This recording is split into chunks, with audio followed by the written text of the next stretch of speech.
আলহামদুলিল্লাহ ওয়া বা'দ। ময়না নামের যে মেয়েটি আল্লাহর ঘর মসজিদে পাওয়া গিয়েছে, তার মৃতদেহটা, তো আমি কিছু নাস্তিকদেরকে দেখলাম যে এই ঘটনাটা ঘটার পরে তারা খুব উল্লাসিত হয়ে গেছে যে আল্লাহর ঘর যদি মসজিদটা হয় তাহলে আল্লাহর ঘরের ভিতরে কি করে ময়নার লাশ পাওয়া গেল। খুব খুশি তারা। আসলে এই জাতীয় ঘটনা যখন ঘটে তখন কুচক্রী এই মহল খুব খুশি হয়ে যায় যে মসজিদ অথবা মাদ্রাসা অথবা ইসলামকে নিয়ে একটা ব্লেম দেওয়ার সুযোগ হয়। আসলে মসজিদ আল্লাহর ঘর, এই ঘরের দায়িত্ব আমাদের প্রত্যেকের। সবচেয়ে বড় জালেম বলা হয়েছে ওই লোকটাকে, ওমান আযলামু মিম্মান মানআ মাসাজিদ আল্লাহ, যেই লোকটা মানুষকে মসজিদে প্রবেশ করতে বাধা দেয়। ওমান আযলাম মিম্মান মানআ মাসাজিদ আল্লাহ, আল্লাহর ঘর মসজিদে প্রবেশ করতে যে বাধা দেয় তার চাইতে বড় জালেম আর কে হতে পারে? তাহলে বড় জালেম কে? যে আল্লাহর ঘরে প্রবেশ করতে বাধা দেয়। বড় জালেম কে? যে আল্লাহর ঘরে মানুষকে ঢুকতে দেয় না। বড় জালেম কে?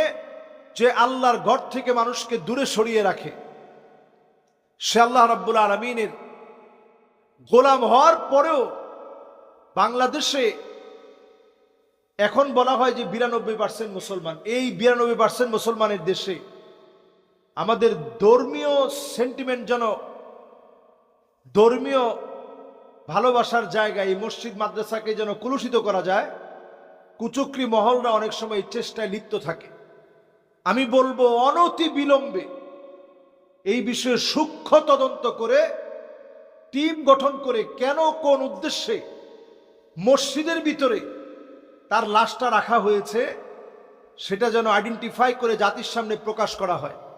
না হলে মসজিদ যে মানবতার প্রাণ কেন্দ্র, এই বিষয়টি মানুষের কাছে এই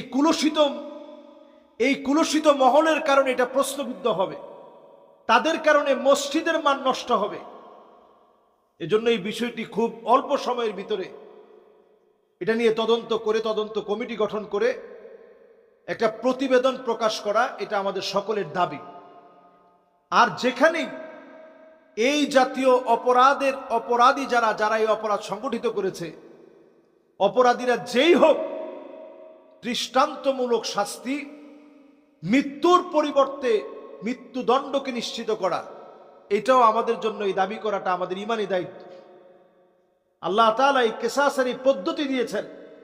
মাসুম বাচ্চারা পর্যন্ত যাদের হাত থেকে নিরাপদ না, তাদের ব্যাপারে অবশ্যই কঠিন থেকে কঠিন শাস্তি, মৃত্যুদণ্ডকে নিশ্চিত করতে হবে। আর এই সময়ে এটা বেড়ে যাচ্ছে। একটা মহল চাচ্ছেই এই দেশটাকে যে কোনো একটা ভাবে যেন অনাকাঙ্ক্ষিত ঘটনার মধ্য দিয়ে একটা অস্থির পরিস্থিতির দিকে দেশটাকে ঠেলে দেওয়া যায়। এজন্য ধর্মীয় সেন্টিমেন্টে মাঝে মাঝে আঘাত করে, দেখে যে টেস্ট করে হুজুররা কি বলে, ধর্মপ্রাণ মুসলমানরা কি বলে, এগুলা মাঝে মাঝে একটু টেস্ট করে।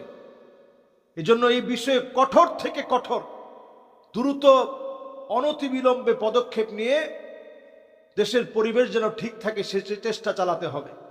দেশের পরিবেশ যেন ঠিক থাকে সে চেষ্টা চালাতে হবে। আল্লাহ তাআলা আমাদেরকে তৌফিক দান করুক। এই দুষ্কৃতিকারীদের শাস্তি যেন বাংলাদেশে নিশ্চিত হয়। আসসালামু আলাইকুম ওয়া রাহমাতুল্লাহি ওয়া বারাকাতুহু।